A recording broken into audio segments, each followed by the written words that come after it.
David Wise, welcome to the Game Informer Show, sir. Hello, thank you, and thank you for having me on as well. Oh, it's an honor to have you. I think a lot of people just want to know, like, what is your life like these days? I see you have some instruments behind you there, but what is like the average day for David Wise like? The average day is waking up in the morning, going for a cycle ride, coming into my studio, writing some tunes, doing a bit of editing, might do a few emails at some point, but yeah, normally catching up on soundtracks that need finishing. Okay. Do you ever write music for fun? Sort of. I certainly play music for fun. I'll go out and play in covers bands with my saxophone and stuff. So yeah, there's definitely still a lot of fun still involved. Those live shows, do old school Rare fans show up to those live shows and just scream at you to play Donkey Kong and stuff?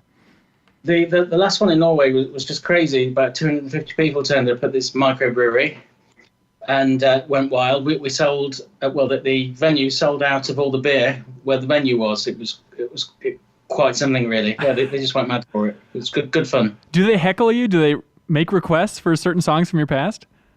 Yeah, they're always very respectful and very polite, but they'll normally heckle me before I start and see if I'm playing a certain number or if I'm doing such and such.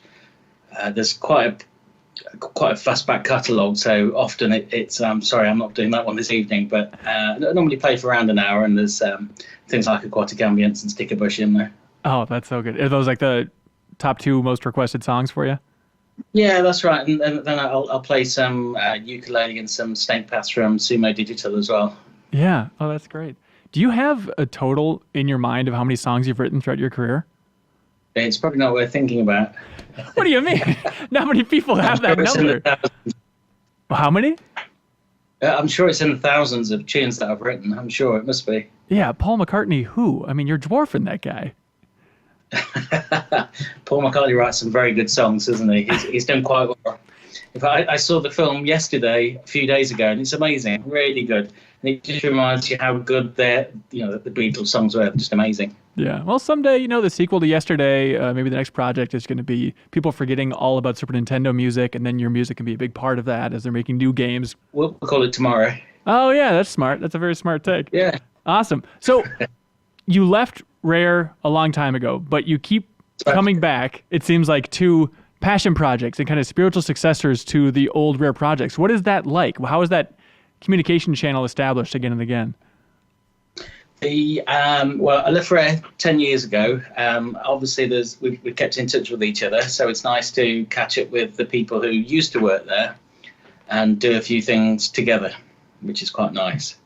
Obviously, when I left Rare, I went over and did some work with Retro Studios over in Texas, but that wasn't part or anything to do with Rare. That was directly with Nintendo. Yeah. What was that like? Okay, so that was for Tropical Freeze then? Yeah, that was Tropical Freeze, yeah. And the other projects I've worked on, things like Ukulele and this Tamarind project, they were started again many years ago. It's taken quite a while to get Tamarind up and running, or at least across the finishing line. But, with that one, Omar, he managed to get a few of us together. And then after we pretty much finished that project, a guy called Gavin over at Platonic got in touch with us, and it was good to get some of the old school traditional Rare devs back together to do some more work together. Is that nice? Is it always refreshing? Is there any part of you where it's like, I thought I left this world behind and these people keep dragging me back in?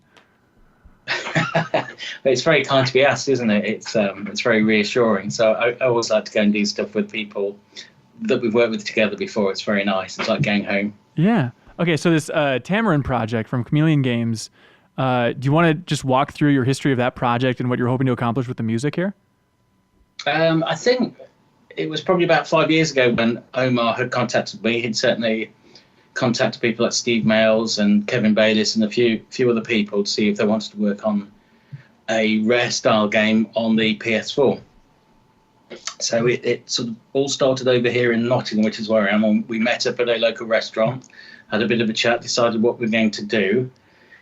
Omar showed me a few levels and some of the ideas that he had, and we all got to work. Yeah. And then I think at that point, really, probably a few years ago, we just let Omar get on with finishing it. I think he hoped it was going to be a lot sooner, but these things take time. And think it was the back end of last year when he got in touch again and said, I've nearly finished this project. Can you write a few more tunes? And so that's when I finished it off. Nice. How are you feeling about the soundtrack overall? I think overall it's quite nice. It sort of blends in. You wouldn't know that there was a gap of 3 or 4 years between the starting it and finishing it. Funnily enough, one of the recent tracks I did was called Fjords, and that was based on really a sort of Norwegian style. I think Omar actually comes from Norway, and I based it on visiting a place called Sandefjord, which is where I was a few weeks ago, and I've been there 2 years previously as well. And that's really where I took the inspiration from. So it was nice to go back a few weeks ago and see it all again. I think really overall the Fjords track is one of my favourite ones from the actual whole of that game. Can you notice your evolution or even your interest musically shifting in that 3 to 4 year gap? If I'm honest, not really. It's different. It's certainly progressed because whilst you're writing music, you're taking bits and inspiration from so many different places. You can't help but shift really in the style of music that you do. But yeah, there's definitely similarities, but I think it's probably progressed as well. Do you notice it's shifted a lot since early 90s? Has your sensibility completely changed, or do you listen to that old music and say, yeah, this just sounds good to me still? I can hear the difference between the 90s and now, but I'm still quite pleased with the work that I did then.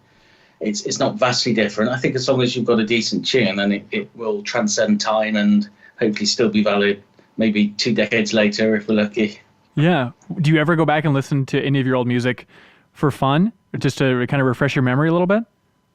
I think there's always so much to do, then I don't really have time. If I need to go back and listen to something specific, then I'll go back and find it. And they're all on old CDs that I have over there. And I might have to, I suppose YouTube's probably the easiest resource. Just type in the tune name and hopefully somebody will have made a video of it. So that's normally where I reference my old material. But on the whole, I tend not to try and reference it, only if it's for a specific thing that somebody's asking for. Right. I mean, thinking about your productivity back in the day, it's just insane to look at the amount of games that you pumped out and wondering how you reflect on kind of that era of productivity from yourself and from Rare overall. Like, what's the lesson we can take from just how many games you all cranked out back in the day? Were you just working that hard and we should aspire to work that hard? I think there's certainly more than one way of looking at this. Back in the day, we were fresh. It was all very new, and we were, I suppose, fumbling in the dark because we didn't know where we were going. We were trying to find where, the musical style. We were trying to find the game style and stuff. And also, the games weren't as big. We could put them out a lot quicker because they just weren't as vast as some of the games are now. And I think the quickest game I probably worked on probably took a week, and then something like Star Fox Adventures took about 5 years. So there was a vast difference between styles. I think these days they tend to take between about 6 months and 2 years, which is probably a more sensible timeline. But trying to put something out in a week means you really have to work on your instincts and try and throw something together that will hopefully be okay. I found that there's probably an optimum amount of time to spend on a soundtrack, and probably again between 6 months and 2 years. It's nice depending on how complicated the game is. If you have too long, you spend too long on it and you overthink it. Yeah. Did you have more time to work on Donkey Kong Country than other projects back in the day? Back in the day, yeah, I've been knocking the NES projects out quite quickly. So, as I say, between a week and perhaps a month, and it was refreshing all of a sudden to have a decent sound chip that actually sounded like music, and then have a year to work on a soundtrack. But even back in the day, I was still typing it all in. It wasn't MIDI. I'd have a keyboard so I could bash some ideas out. But I was still doing a lot of coding, putting a lot of hex numbers in, and that's how it was all done. So we needed that year just to get the music in time. Yeah. Okay. Can you dive in a little bit deeper just on the overall process for creating just one track for Donkey Kong Country? Like, so how does this work? Do you get concept art of the level, or where do you start from and how do you end? The process is I would see the level, I would see it working, I'd be able to play it, I'd be able to get a feel for the rhythm that it needed to be, the speed. And then I'd go away, get my keyboard and bash a few ideas out, listen to a lot of music for ideas and inspiration, and and try and create something that hopefully brings all of those disparate bits together and mesh it into something. And then I think with on the original DKC Jungle theme, there's about 3 ideas that I had floating around, and I put all 3 of them together, which is why it sort of changes quite a lot throughout the piece. Once we've got that, we need to get the samples. So I'd go off and find the samples, and there's only 64K, so it means that your drum samples have to be as tiny and as small as possible to get them into the cartridge. So there was a lot of optimization going on. And then once we got that and I got the idea for the music, then I had 8 monophonic channels to work with, which means it just plays 1 note at a time. So there was a lot of assembling the bits together, very, very piecemeal, very laboriously to try and get it to work. But once you had got it working, you could hear it was going to work. That's, kind of drives you on because you know what it's going to sound like towards the end. But it's quite an involved process, and it's a process I'm glad I don't have to do anymore. So, I mean, what was your overall mission for the first Donkey Kong Country soundtrack? Were you trying to go for a specific theme or just vibe that you hadn't experienced in video games before? I think that's probably more on the second one. But the first one, I was just trying to. I think coming from the NES, which was basically sounded like a glorified doorbell, it was nice to be given samples to work with, and it was like being let off a leash, taking the dog off the lead and running. And so I got all these different ideas, and I was just trying to get as much in there as possible, again with the small amount of space that I had to work with. So it was seeing what worked, because not everything did. You can't put any big synth sounds in there because you just don't have the memory. So it was taking those bits and putting them back in a different order to see what we could come up with. Yeah. Are you cool if we play a little bit of that jungle theme and try and refresh your memory of the song you've heard 6,000 times? All right, let's take a listen here, Leo. There we go.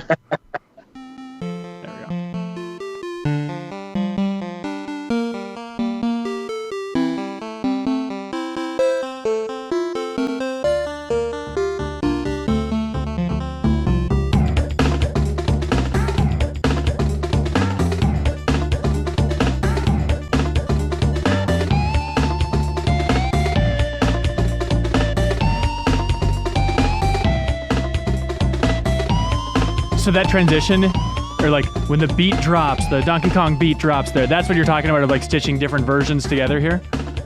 No, this isn't the jungle theme which is the main first level. This is the actual intro theme.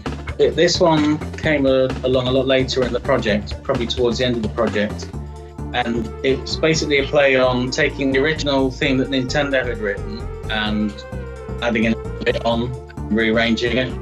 And the idea was to start with the NES bit, the bit that made the Donkey Kong famous, and mess it up really, so try and make it a bit funky and a bit more lively than the NES, just to show the difference in the progression. Yeah, and it sounds like it's almost like voice samples, like Donkey Kong voice samples thrown in there as well. Was that just because it was later in the project you could pull in those from the actual gameplay? That's right, yeah. So some of the monkey and ape samples that we used in the game have been used, and I've pitched them in there and used them. Okay. Do you remember? Just to give it hopefully a bit of humour in there as well. Yeah. When you hear this song, can you remember specifically when you wrote it, the room you wrote it, all that stuff? I can certainly remember the room I wrote it in, because that was a converted cattle shed. And we were on a farm. It's called Manor Farmhouse, and I think the devs were in the main building at different parts, and the musicians were in the cattle shed. And we divided it into 4 units, and there weren't any direct windows in there. We had a big door, but it wasn't open very often. We had a single skylight lighting the room, and it seemed to be locked away from the world, just writing these tunes. Do you have pictures of those days? I hope something has remained. I don't know, no, and I don't think it's really healthy to be not to be able to see outside of your door or your window. It's quite repressive, really. I wouldn't do it again. You know what really bummed me out is, as a kid, I loved watching this VHS. I think Nintendo Power made it, which was like the making of the original Donkey Kong Country. And I went back and watched it again, hoping that there'd be a segment on the music. We could see you in your heyday. And it was just somebody from Nintendo, like basically playing your music It was such a bummer not to see you and like the core of Rare interviewed for that. Yes, they were very protective over us, so they did kind of shield us from it, or shield the world from us. I don't know which way around it was. I think they should have shielded the world from that host of that video, but yeah, I see what you're saying. Yeah, and also we didn't know how big it was going to be then. We were just making a game as far as we thought. We knew it was pretty cool because it was on the Super NES, but it wasn't the next gen. It wasn't the next Sega or the next N64 or anything. We were just trying to make this Super NES cartridge bigger and better than it was. But we didn't have any idea for several years how big that game was going to be. Do you remember like the first discussions about what this project was going to be, like what the pitch was from Nintendo of what they wanted?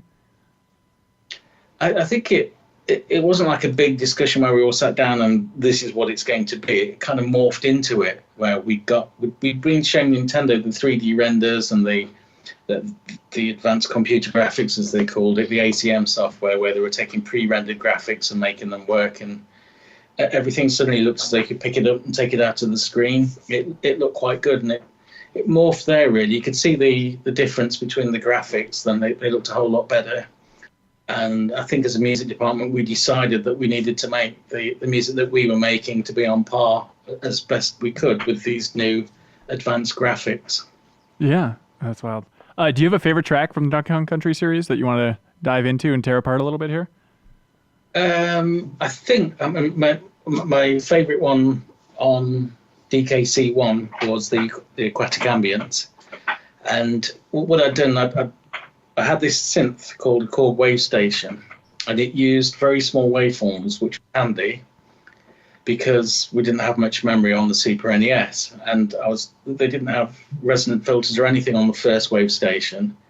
And so to get the idea that you get these synth sounds that kind of go wah like that, so it sounded squelchy and stuff. They were taking these little waveforms, which were tiny, and they were just running through them in sequence, and you get the effect that you were turning the synthesizer controls. So I borrowed that idea, and because I was still typing everything in, I could type everything as subroutines. I didn't have to use MIDI, so I could program it to do whatever I wanted at that point, and that's how I got it to sound probably a little more synthetic and more synthy, and to do more than you might imagine the Super NES chip would do, because I was borrowing this style from the Korg Wave Station. And with Aquatic Ambience was the first time I got the idea. So there's 8 different sounds, and I've just put them in quarter notes or 8 notes, and they just go along. And that's the bass line, just stepping through these different, very short sounds. And that created the rhythm, and everything else is built on top of that. Yeah. Leo, you want to pipe that into the... There we go. There we go.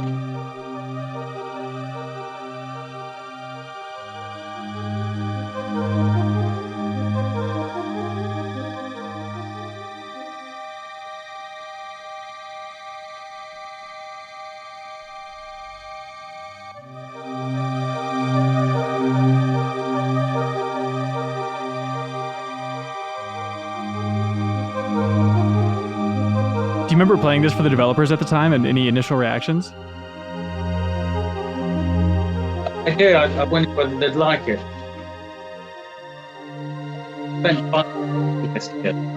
Sorry, you're breaking up a little bit, David. What'd you say? I spent about 5 weeks putting this together. Just this one track? Just this one track, just to see whether the technology would work. Wow. So this was like the biggest technological feat, you think, from that first game? Yeah, so you can hear it now stepping through those waves on the bass line. If you have a listen.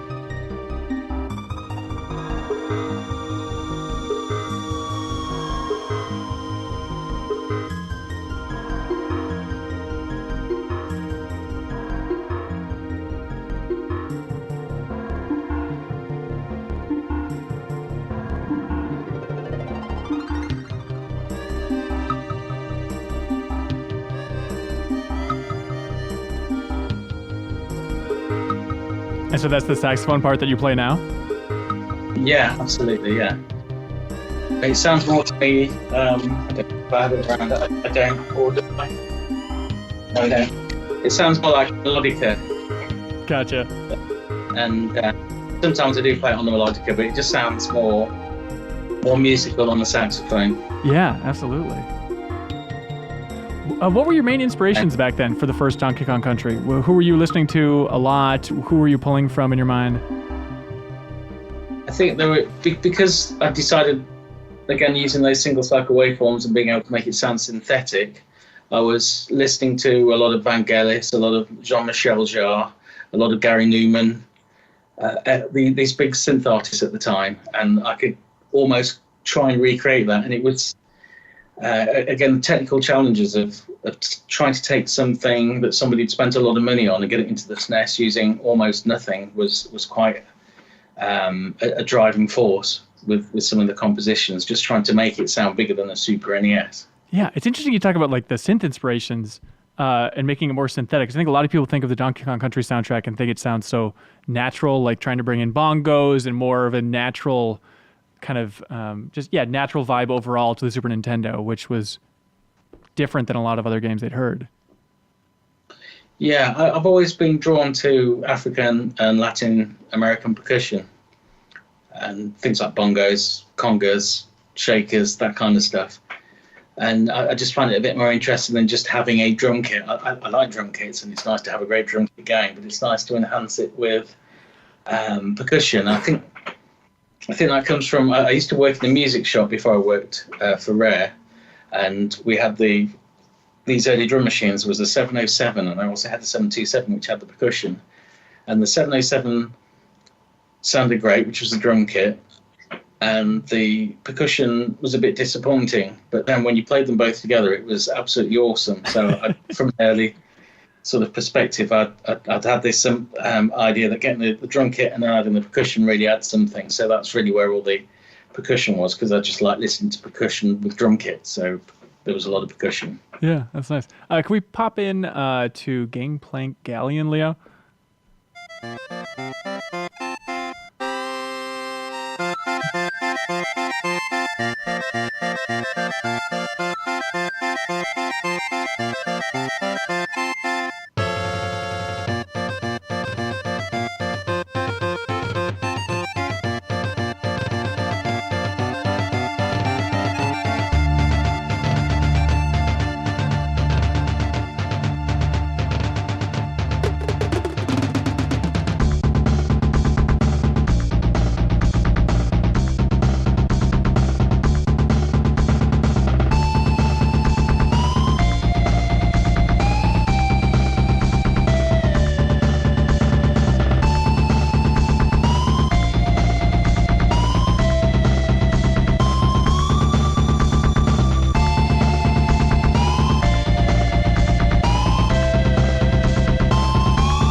What does that make you think of when you hear that song again?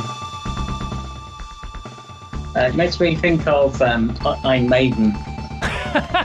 That was just what you're going for with Gangplank Galleon? And there's a reason for that. Just before I started working on this, I'd been down at a trade show in London, buying some recording equipment for Rare and the musicians who were starting. And whilst we were there was a special demonstration. Nick Bain, the drummer, was there, and also the guitarist from Iron Maiden. And I was probably about 20 feet away from them, and they're all set up. And the singer wasn't there, it's just the band, really, and they were demonstrating these products. And when I got back to Rare, I think this was the piece I was working on, so there was a lot of the Iron Maiden inspiration in there, especially with the ding ding ding ding ding ding ding. I've never connected that before. That's amazing. Did you ever listen to in the latest Smash Brothers that came out last year? They had a remix of Gangplank Galleon with some rap thrown in there and stuff. Did you ever hear that version? Yeah, it was like a mariachi band, wasn't it? Yeah. It was just loud and amazing. What did you think of that one? I thought it was great. It's something I wouldn't have done, and so it was nice to hear somebody else's interpretation. Do you ever? It was off the wall, really. I think, again, when I heard that, only a few months before that, I'd been to Mexico and seen mariachi bands. So it was nice to hear a mariachi band version of that same piece. It was quite wild. Did you do any consulting on Smash Brothers? Did you have any clue of the music that was coming out? No. I just saw it on a trailer and thought, oh, that's nice. That's amazing. They've used a piece of my music, which is great. But yeah. Sweet. And it's nice to hear all the different versions that they do and have used over the years. Yeah, definitely. Leo, can you jump into the main theme, the title theme from Diddy's Conquest? Second game there.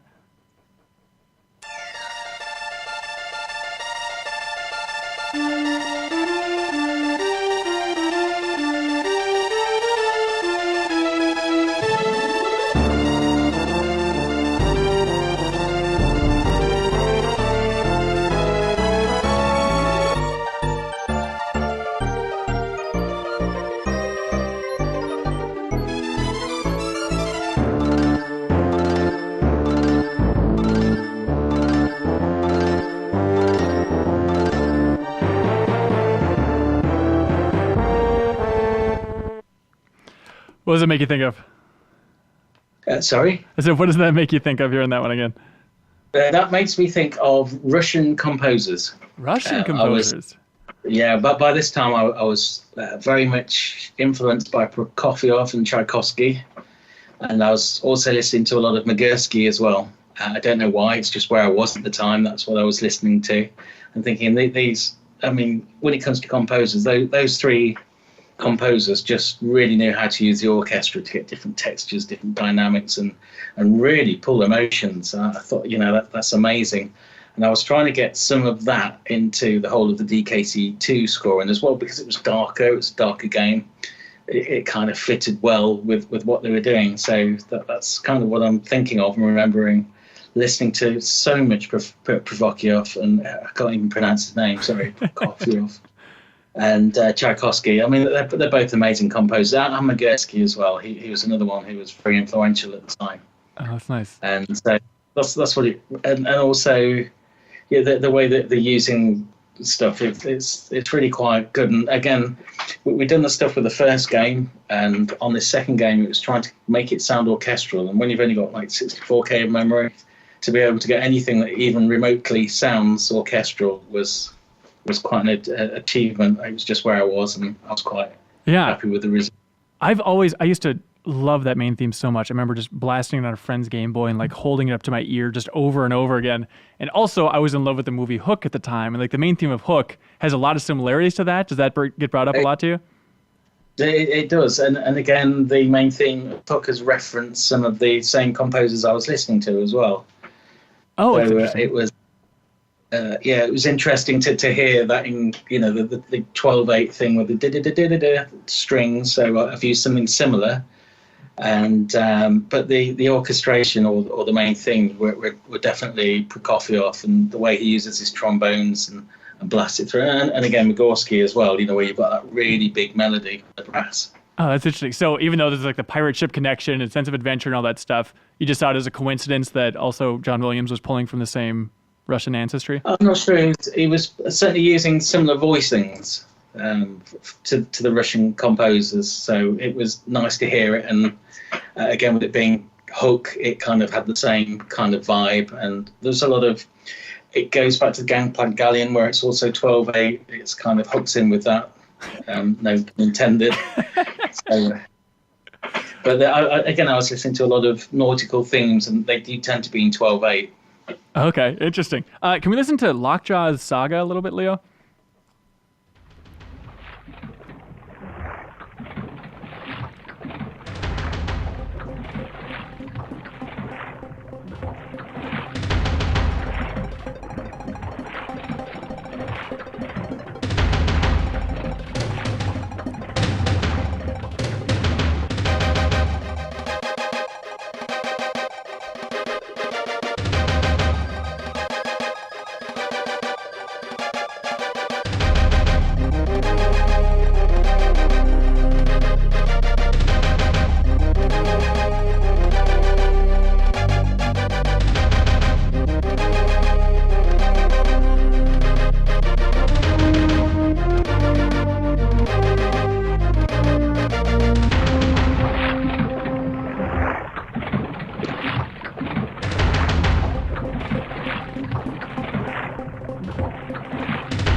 sounds so good. Thank you. The complexity of the music and also just having it work through so many stages and layering up and changing so much, was that a mission statement for you for all of your music, or with Donkey Kong Country do you feel like it took a step up in and of itself? I think, you obviously hear the water on its own, yeah. So it was hard to get sound effects in there of any significant quantity. So I worked them into the soundtrack, which is why it starts off with the drums and just the water splashing against the hull. Again, there's the direct Russian composer influence coming in there with the dancing strings, with the woodwind dancing around on the top, and these big horn melodies coming in underneath. So that's really, again, the inspiration for that. Dumb question. The water sound effects, is that literally you swashing a bucket around, or do you have to just create that all digitally and hope it sounds somewhat like water? No, it was... There were a few sound effects from sound effects CDs that we had at the time. I don't know which ones it was, but I'd just taken these snippets of sound effects and tried, again, the way we were doing it musically, just to try and get this feeling that you were actually on a boat with some water swirling around. Yeah. Again, limited resources, so it was just doing what we could do with what we were given. Yeah, absolutely. And so can you talk about your working relationship with Grant Kirkhope back then? Because he was also, starting at Rare around this era, right? It was around that era, because I think the first thing that we got him to do was to take the DKC2 soundtrack and convert it over to the Game Boy, which was no easy feat. So he set up training at the deep end, and he was in the chicken shed, whereas I was in the cow shed. So would you hear about a new project and then the two of you would compete to see who would actually get to write music for it, or did you have first pick for everything moving on, or how did that relationship work? Oh no, it was definitely it was run by Tim and Chris Stamper, and what they said went. So whatever they wanted happened, really. So we'd graciously accept their decision. How would you describe your overall sensibilities at the time compared to Kirkhope's? How did you guys differentiate? I think you'd have to ask Grant that, really. Sure. We obviously have different styles and we do things differently, which is good when you've got many games coming out and lots of different composers. But I think we probably complement each other quite well now. But I think the way that the dev studios worked then is that everyone had or worked in a separate barn, and the music each barn was assigned a musician, or each project was assigned a musician. So there was quite a lot of competition, which is good because you're competing to do better than the other team. It's good in some ways. In the other, there's a lot of squabbling and stuff like that. But we were quite young at the time, and it was just the way it was. I'm not sure it was the best way, but it kind of worked out quite well because people are still humming the tunes that both me and Grant did, so we can't really complain. Yeah, absolutely. Did you ever get any feedback from Koji Kondo within Nintendo about the soundtrack to Donkey Kong Country? No, the only feedback I really got at the time, I think Miyamoto-san came over at some point or a couple of times, and he seemed quite enthusiastic. I certainly didn't hear any direct feedback from Kondo-san. It was Yamamoto-san who, when I went over to Retro Studios many, many years later, who it gave me some feedback on what we were doing. And they were just trying to work out, going back then, how we'd managed to do what we'd done, really. And so I was explaining, we coded it all. There's no MIDI and stuff like that. So that's how we did it. But it wasn't until really I was at Retro Studios that I actually got some direct feedback. That's so wild. So many years later? Oh, yeah, absolutely. That we were, again, sheltered from direct feedback. Most of it came via the Stampers because they were in the company. Yeah. And I think in some ways that was good because I think in any company there's a lot of noise coming from people who are wanting different things, that business end of stuff. When you're trying to be creative and work on music, you don't need to concern yourself with any of that. So I think it probably worked quite well. Yeah. Would you ever be interested in working with Retro again in the future? Oh, if they were to ask, of course. Yeah, absolutely. Do you have just a ton of unreleased tracks that you've created that will just never see the light of day? I'm working on an album which is codenamed 2020, which is a lot of unreleased tracks and ideas and stuff. Well, normally, apart from going cycling in the morning, I try and spend an hour just creating an idea. It doesn't have to be a very good idea. It just has to be a bit of a snippet of an idea. I don't always do it, but when I get into the habit of doing it, then I'll probably have months and months and months of these little 1-minute snippets of ideas, and I've got many of those that I intend to make into an album and bring the first of those out, hopefully next year in 2020. Oh, amazing. So it's not so much that those are like from canceled game projects or anything like that. Those are original. Yeah, they're original. I think one of the things I learned at Rare is if we hadn't quite got something right, if we present a tune to the stampers and we'd say, well, I've got this one, and they go, yeah, it's not quite right. If you were to take back an amended version of the same tune, they'd reject it again. So it's just easier to scrap it and start again. And so I got into the habit of just scrapping something that wasn't quite right and starting afresh and going back to the inspiration and trying to do something that was different, stronger. And I got into that habit, and I still probably do that. So creating a new tune seems far easier than going back and rehashing an old one. Yeah, I'd imagine so. If you could work on any game series, what would you want to work on? Yeah, I get asked this quite a lot, and I'm not quite sure. I mean, I was being delighted to work on Donkey Kong series. I really enjoy working on that one. Zelda, I'd love to work on Zelda, given the choice. But then things like Metal Gear Solid, that'd be awesome. Really? What about that attracts you? Yeah, I mean, that's one of my favorite soundtracks, Metal Gear Solid. I think it's awesome. Yeah, it's also pulling from the Russian composers, right? Even for like the main theme, it goes back to like Winter's Road and all that stuff. Yeah, exactly. And it's got a real powerful, sort of gut-wrenching type sound that really suits the gameplay. That kind of thing would be, great. Oh, God. If Konami made a new Metal Gear and they brought back David Hayter and they recruited David Wise, it's a David Dream Team. That's amazing. Yeah, it'd be fantastic, yeah. But I do like the series anyway. So, it'd be nice to see what they do with it next. Yeah, absolutely. Is there anybody you've always wanted to collaborate with in the video game industry? Or outside of the game industry, even? Well, there's a few interesting projects coming up that I can't talk about, sadly. Oh, and they are collaborations? There are some collaborations and some projects coming up which are quite interesting, and I'm looking forward to seeing how they turn out, if they turn out, and what comes of them. Okay. Are they indie or bigger? Probably bigger. So, but they might not necessarily be games either. Oh, very interesting. Have you done much work? Interesting. Do you want to compose films and TV shows moving forward?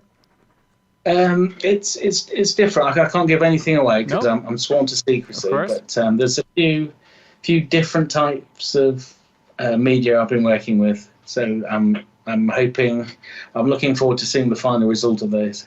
Interesting. Were you asked to consult on that Donkey Kong Country TV show back in the day at all?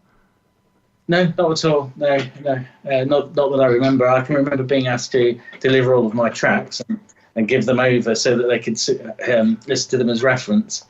But it would have been nice to have done the soundtrack for the TV show. That would have been marvellous. But alas, I was working on different video games. Yeah, certainly. I think you could improve that soundtrack a little bit. It's a rough go on that Donkey Kong Country show at times. If I'm honest, I hadn't heard it until probably 2 years ago.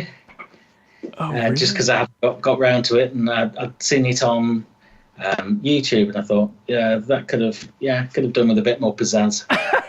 Pizzazz is putting it kindly. Did you have thoughts on the new Battletoads that Microsoft revealed? Yeah, it'd be nice to see it. I've only seen the demo at E3, when they had the big announce, and that one sounds almost identical to the one we did 30 years ago, because I put together a demo 30 years ago, went into the studio, got some big guitars and stuff, and it sounds very similar. So I haven't heard any of the new stuff for the game yet. As for the style, I think we just need to wait and see how it turns out. It's quite different from what I anticipated. Yeah, just the art style and overall vibe. Yeah, I mean, I've seen the Toads in Killer Instinct, the new one of that, where they look great in that, and it's certainly a different style that they've chosen for the game. So it'll be nice to see how it pans out. Yeah, absolutely. Cool. Well, anything you want to say about anything else you want to say about your work on Tamarin overall? On Tamarin, again, it was a nice 3D game. I haven't done many 3D games overall, so it was nice to be given the opportunity to work on Tamarin and do some 3D style gameplay. And I'm looking forward to seeing it after all this time, seeing how it comes out. Yeah, I think Omar said something in email about how one of the first things you were doing was something about ants choreography, something like that. Oh yeah, some of the gameplay and some of the ants that Omar had asked me to get them to dance in tune, in time with one of the levels. So we picked one of the tunes I'd worked on, and we really went to town trying to sync up these ants dancing in time. So I actually haven't seen it in the finished product yet, so I'm looking forward to seeing them dancing. Yeah. And do you know when the game's coming out?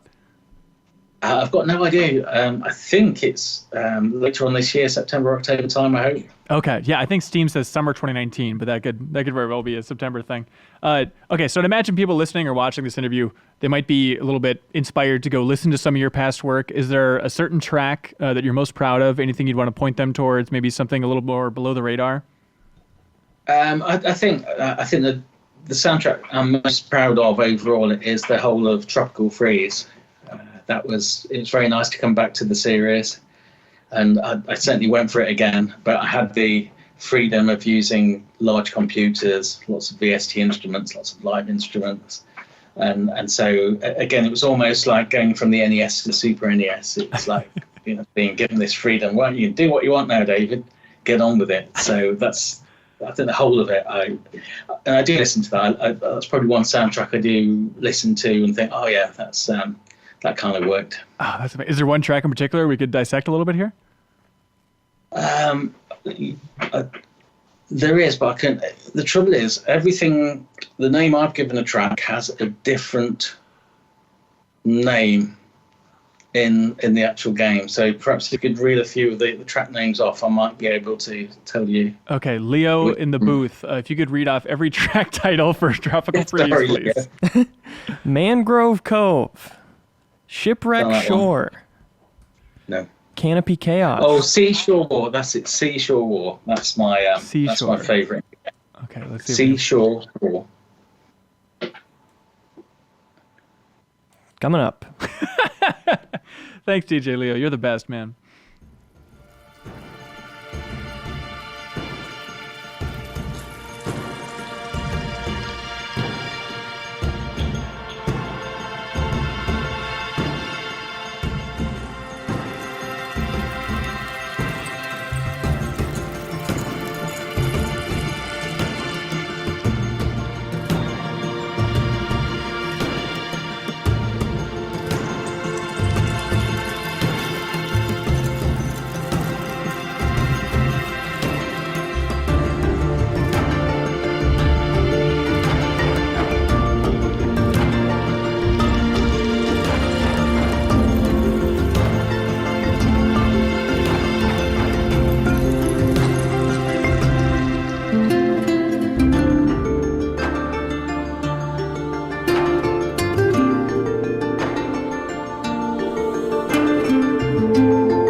So what stands out overall for you with this track? I think it's quite a simple track. I like the melody, and the chords are quite simple.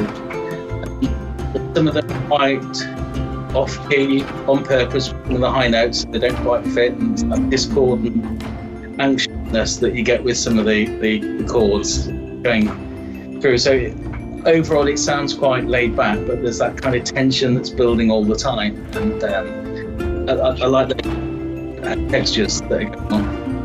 Yeah, it has to be nice too to work with. I'd imagine a guitarist on this track as well. And is it also a choir? Yeah, it's a friend of mine who's over in Norway with us. He's called Phil Jordan, and he'd done the guitaring on it. That's got to be nice because, I mean, when you listen to the old Donkey Kong soundtracks, I'd imagine you just imagine yourself in the barn, right? Now you can listen to this and imagine actually collaborating with and what the room was like and stuff like that for all these different scenarios. Yeah, that's right. So trying to hook it up, and we got the nylon guitar, and I don't know, we probably recorded hundreds of takes, just bit by bit, just trying to get the right one. Oh, that's amazing. Just to get the phrasing right and that kind of stuff. Yeah. Retro must have been kissing your ass throughout that entire project. They were, I mean, to be fair, they were extremely helpful. They gave me all the support I needed. They were grand, you know, they did a great job supporting me. That's so sweet. Did they have a lot of questions about the old days? Sorry, what was that? Did they have a lot of questions about the old days? Yeah, we talked about the old days because when it's Michael Kelbo who runs Retro over in Austin, and he'd come over to Rare whilst we were doing the DKC One stuff. He came on the business aspect to look after some of those things. So it was nice to be over in Austin working on the music instead. It was quite a nice juxtaposition, really. Yeah, absolutely. Well, hey, David Wise, thank you for all your work throughout the years, and looking forward to what you have coming up, man, with Tamarind, and also the mysterious 2020 album. You're going to change the name at some point, right? Probably, although I quite like 2020. It depends. I'm sure I might change the name, but I'm not very good with names. So 2020, because it's going to come out in 2020, will be fine for me. But sure, there are many people out there who could probably think of something a bit more inspiring than 2020. Nah, it's good. I think you can't top it. But if you can top it, leave a comment on this YouTube video or, somewhere on GameInformer.com, and Mr. Wise will look through it and weigh the options. Absolutely. That sounds good to me. All right, awesome. David, thank you so much, man. Really appreciate your time. It's been a pleasure. Thank you. Thank you for your time. It's been great talking. That was just a clip from a larger show called The Game Informer Show. You can find it on iTunes, Google Play, or GameInformer.com. We take the fun opportunities and exclusive information from Game Informer magazine and boil it into a show that airs every Thursday with exclusive cover story information, developer interviews, a lot of fun stuff. So come love games with us.